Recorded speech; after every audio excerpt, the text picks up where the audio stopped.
بسم اللہ الرحمن الرحیم نحمدہ ونصلی ونسلم علی رسولہ الکریم۔ آج کی اس نشست میں نقش مربع حروفی طبیعی کے تعلق سے کچھ عرض کروں گا اور اس کی ریاضت کا طریقہ اور اس کے خواص کے تعلق سے بھی کچھ باتیں بتاؤں گا انشاءاللہ تبارک و تعالی۔ تو سب سے پہلے یہ سمجھ لیں کہ یہ نقش مربع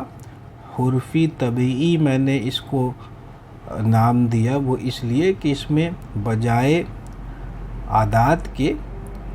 حروف لکھے جاتے ہیں۔ جیسے نقش مربع طبیعی ہوتا ہے بس ویسے ہی یہ نقش ہے، اس میں بجائے 1 کے الف اور بجائے 2 کے با، بجائے 3 کے جیم، علی ھذا القیاس 10ویں خانے میں یا اور 11ویں خانے میں یا الف یا اور 12ویں خانے میں یب، 13ویں خانے میں یج، 14ویں خانے میں ید، 15ویں خانے میں یہ اور 16ویں خانے میں یو۔ اس طریقے سے یہ نقش نہایت ہی سمپل، چھوٹا سا سادہ سا نقش ہے، لیکن امام احمد بونی رحمہ اللہ نے اس نقش کے تعلق سے ارشاد فرمایا کہ یہ نقش اپنے اندر اسرار عظیم رکھتا ہے۔ سب سے پہلے اس کی ریاضت کے تعلق سے یہ سمجھ لیں کہ اس میں جو شرط ہے، اس کی ریاضت کی شرط ہے 2 ہفتے کا روزہ، یعنی اس نقش کو لکھنے سے پہلے 2 ہفتے مسلسل آپ کو روزہ دار رہنا ہے، اور یہ نقش لکھا جائے گا جمعرات کے دن۔ تو جس جمعرات کو آپ لکھیں گے، ظاہر ہے کہ عروج ماہ کا انتخاب کریں گے، اور عروج ماہ میں جس تاریخ کو بھی آپ لکھیں گے وہ دن جمعرات کا ہوگا، تو اس سے ٹھیک 2 ہفتے قبل آپ روزہ رکھنا شروع کریں گے، اور 14واں دن جو ہے وہ جمعرات کا دن ہوگا، یعنی کہ جو آپ آخری روزہ رکھیں گے وہ جمعرات کا دن ہوگا۔ اب یہ 2 ہفتے جو آپ کو روزے دار رہنا ہے اور روزے کی حالت میں گزارنی ہے، اس میں یہ ہے کہ آپ اپنے روزانہ کے اوراد و وظائف اور جو معمولات ہیں بس اسی کو پابندی سے بجا لائیں، اس میں کسی خاص قسم کے وظیفے کی حاجت نہیں ہے۔ البتہ خالی اوقات میں درود شریف کی کثرت، استغفار کی کثرت، کلمہ طیبہ اور لا الہ الا اللہ کی کثرت، اللہ اللہ کی کثرت، یعنی کہ غرض یہ کہ کوئی بھی ذکر و اذکار آپ کر سکتے ہیں اس میں، مطلب کہ خالی اوقات کو مطالعہ کتب میں یا تلاوت قرآن میں یا مسجد میں زیادہ وقت گزارے۔ غرض یہ کہ ہر قسم کے لہو و لعب اور فضول اور لایعنی باتوں سے پرہیز کرنا ہے۔ بس اس طریقے سے آپ یہ 2 ہفتے گزاریں گے روزہ دار رہ کر۔ اگر اس میں تہجد کی پابندی کرے تو بہت خوب ہے، نور علی نور ہو، ورنہ کم از کم 5 نمازیں ان کو ضائع نہ ہونے دیں، نمازوں کو اپنے وقتوں پہ ادا کرتے ہوئے، اور باقی جو بھی آپ کام کرتے ہیں، ملازمت یا اپنا کوئی بزنس ہے یا کوئی بھی آپ کا شغل ہو، اس کو آپ جاری رکھتے ہوئے جو خالی اوقات ہیں ان کو ذکر و اذکار میں ہی صرف کریں۔ اس طریقے سے اپنے اوقات کو منضبط کر لیں 2 ہفتے کے لیے۔ پھر اس کے بعد جب جمعرات کا دن آئے تو فجر کی نماز کے بعد آپ جس کمرے میں یا حجرے میں اس کو لکھنا ہے خوب بخور روشن کریں، اور اس کے بعد جب 20 منٹ یعنی طلوع آفتاب سے جب 20 منٹ گزر جائے تو وہ اشراق کا وقت ہوتا ہے، یعنی کہ اب ہم نفل پڑھ سکتے ہیں۔ تو اب مصلی پہ کھڑے ہو جانا ہے اور 2 نفل ادا کرنی ہے، جس میں ہر رکعت میں الحمد شریف کے بعد آیت الکرسی 1 مرتبہ اور سورہ اخلاص 100 مرتبہ پڑھنی ہے۔ اس طریقے سے 2 نفل ادا کر کے سلام پھیریں گے اور وہیں مصلی پہ بیٹھے، اور بخور جو ہے نا وہ برابر روشن رہے۔ نماز کے بعد اگر اس میں کچھ کمی ہو جائے تو بخور کو دوبارہ روشن کر دیں، اور اس کے بعد جو ہے وہ حسب توفیق کسی دھات میں اس کو لکھ لیں، یا پھر جو ہے کاغذ پہ زعفران سے لکھ لیں یا کسی قلم سے پاک سیاہی سے لکھ لیں، اور نقش کو بس یہ نقش مکمل ہونے کے بعد اس پہ جو نقش کے آداب ہے لکھنے کا جو طریقہ ہے، جیسے بسم اللہ شریف لکھنا اور چاروں فرشتوں کے نام لکھنا اور چاروں کونوں میں خدام اور قولہ الحق ولہ الملک، جس طریقے سے میں نے مختلف نشستوں میں اس کا ذکر کیا، یا جو اہل علم حضرات ہیں اور عاملین احباب تو بخوبی جانتے ہیں، تو وہ اس طریقے سے اس کو لکھ لیں، کندہ کر لیں کسی دھات پر یا کاغذ پہ لکھ لیں، جیسا بھی ہو۔ بس یہ نقش جس مقصد کے لیے بھی آپ لکھیں گے، یعنی کہ بچی کا نصیب کشادہ ہو، اس کے لیے صالح اور نیک رشتہ مل جائے، یا کوئی بہت خطرناک قسم کی بیماری میں مبتلا ہے کہ اس سے شفا ہو، یا ملازمت کا حصول، یا دکان میں خیر و برکت، یا کاروبار میں اضافہ، ترقی وغیرہ وغیرہ، غرض کسی بھی مقصد کے لیے آپ لکھیں گے، ہر قسم کی دنیاوی اور دینی کاموں میں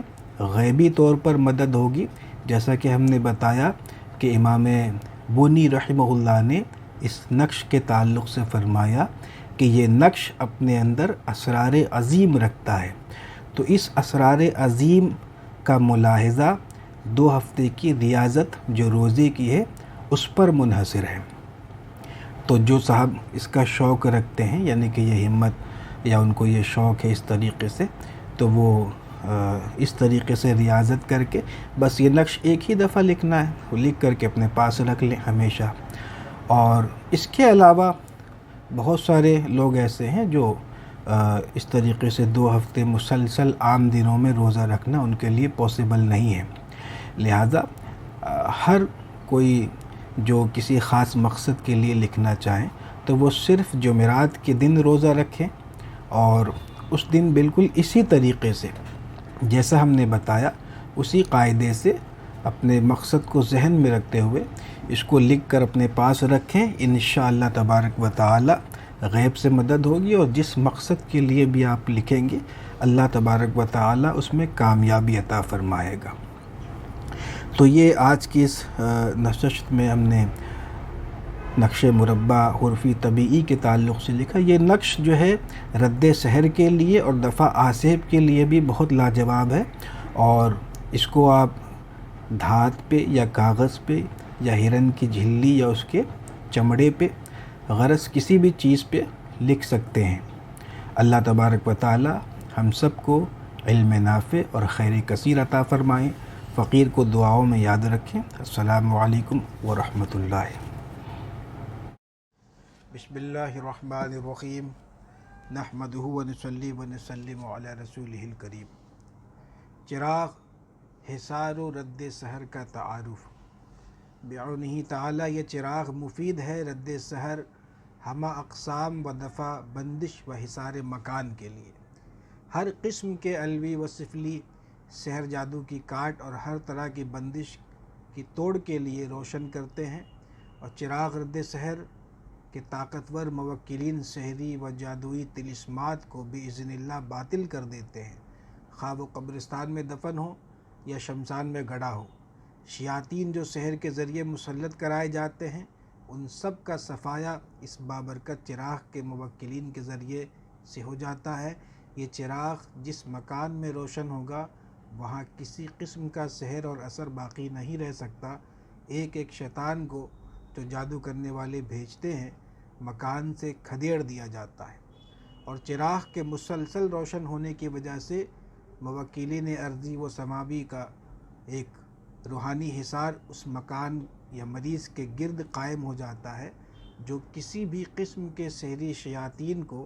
مکان یا مریض کے قریب نہیں آنے دیتے۔ اس چراغ سے جادوگروں اور دشمنوں کے ممکنہ حملوں کو بھی روکا جا سکتا ہے۔ مثلاً جب آپ کو یقین ہو کہ کوئی آپ پر یا آپ کے گھر پر دشمنی کی وجہ سے شیطانی عمل کرائے گا، تو ایسے وقت میں یہ چراغ ایک مضبوط روحانی ڈھال کا کام دے گا۔ چراغ رد سحر سے ہمہ اقسام کے سحر کی کاٹ اور اس کا علاج ممکن ہے، مثلاً سحر تفریق، سحر المرض، سحر الوسواس، سحر حواتف، سحر تعطیل الزوج، سحر تخیل، سحر تحریش الشیاطین، سحر المحبت، سحر الربط، سحر نظیف، سحر خمول، سحر جنون وغیرہ وغیرہ۔ چراغ رد سحر ایسے مریض کو بھی نافع ہے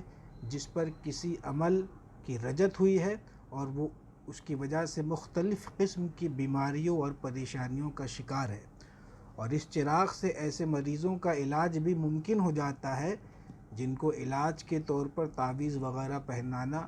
اور پلانا مشکل ہوتا ہے۔ یہ چراغ مرد و عورت ہر کوئی روشن کر سکتا ہے۔ اس دوران کسی قسم کا کوئی پرہیز نہیں، بس جگہ اور وقت کی پابندی کے ساتھ چراغ روشن کرنا چاہیے تاکہ معالجات یعنی روحانی معالجات مکمل ہو سکے۔ اس چراغ کے روشن کرنے کی ترکیب چراغ کے ساتھ دی جاتی ہے۔ ہمارے یہاں یہ چراغ اوقات مخصوصہ میں نہایت اہتمام کے ساتھ تیار کیا جاتا ہے۔ اس چراغ کی سب سے بڑی خاصیت یہ ہے کہ سحر جادو کے علاج کے ساتھ ساتھ یہ چراغ حصار مکان و دکان و کارخانہ کا بھی کام دیتا ہے، گویا ایک شاندار آلہ حصار و حفاظت بھی ہے اور موجب خیر و برکت بھی ہے۔ یہ فقیر قادری کا ایک روحانی صدری تحفہ ہے احباب و متعلقین اور روحانی عاملین اور معالجین کے لیے بعونہ و بفضلہ تعالی۔ اور انشاءاللہ تبارک و تعالی ہماری کوشش یہ بھی رہے گی کہ اس شرف آفتاب میں یہ چراغ جس قدر زیادہ تیار ہو سکے وہ بھی کر لیں گے، اور ویسے بھی یہ ہر ماہ یہ چراغ تیار ہوتا ہے انشاءاللہ تبارک و تعالی۔